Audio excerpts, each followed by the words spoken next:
It's a dream. It's magical.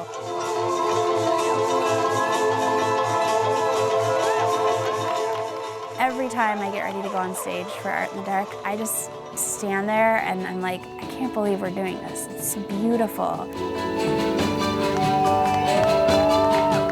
Basically, we're taking any sort of performance that you normally would go and see in a theater, and we're taking that entire thing and we're putting it outdoors. I don't know of anybody else in the world that I've heard of that does a nighttime show in the trees.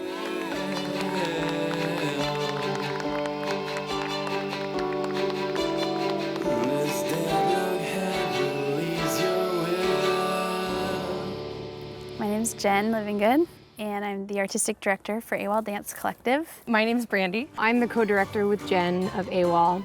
It stands for Aerial Without Limits. Anything that takes us off the ground is aerial to us.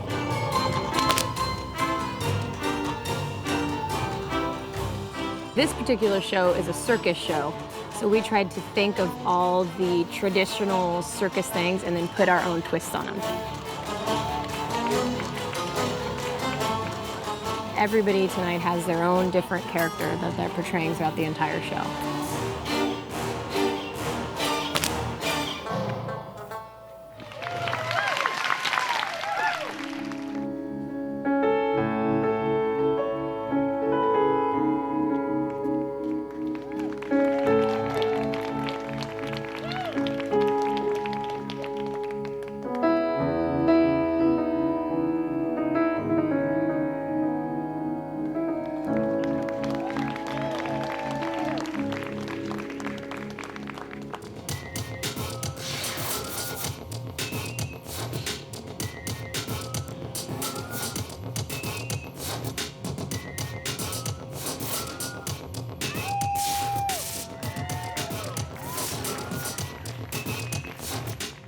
When you come out here, everything changes. There's always the aspect of equipment failure or anything like that.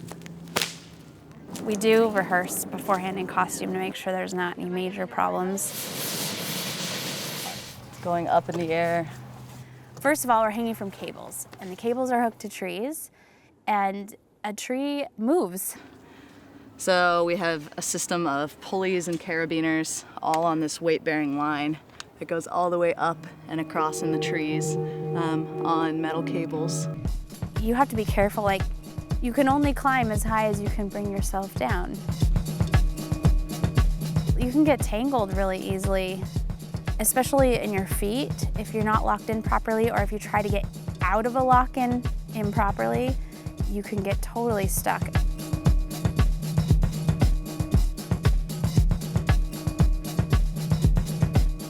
Sometimes when you're doing a big drop, your shirt can get just like totally wrapped up. I'm doing a cape trial. All right, here goes. All kinds of mishaps can occur. That's why you never practice alone. I have to admit that I do worry about the other performers, not because they can't handle it, but because I feel responsible for them. The conclusion is no cape. It's not worth it. Too much tangle factor, not enough billowing action. Dun, dun, dun. And before each show, I usually say a little prayer to protect each and every person that's in the air.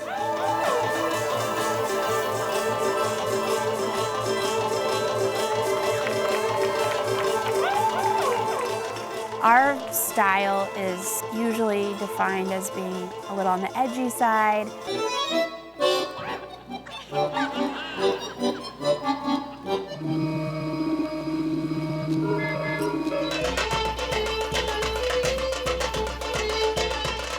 A little bit sassy. You do have the dance technique involved, which really refines our movement and helps set us apart from many other aerialists in the world.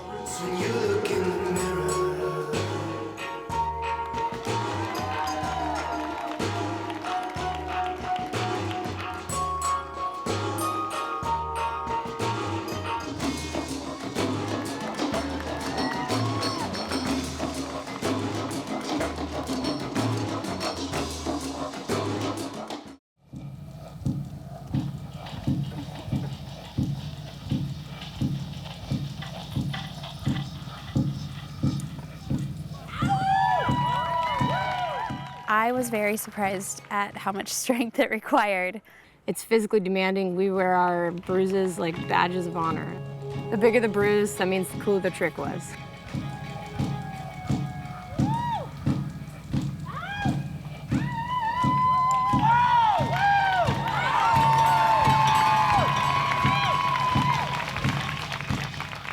Every time we would do a performance, people would come up to us and say, I want to learn, how do you do it? We just wanted to find a place to start teaching. A warehouse was what we were looking for, and moved over to this crazy, funky warehouse underneath the Fremont Bridge next to the train tracks. And I was like, no one's gonna come, this place is so weird. And everybody's coming.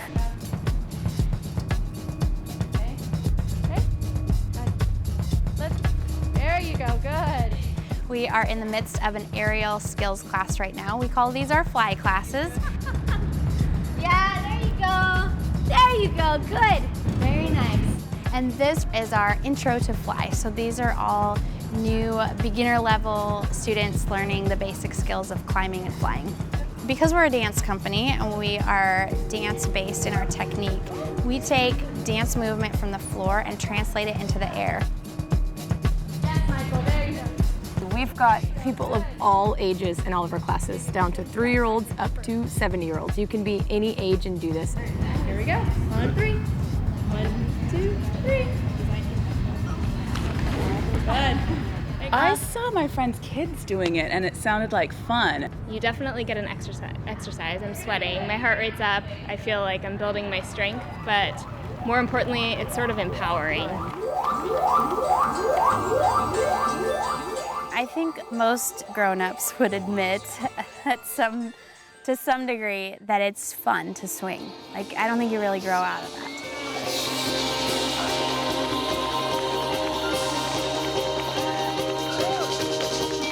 We have that moment before each show where we look at each other and we're like, wow, like every show just grows and every year the company grows and it's amazing.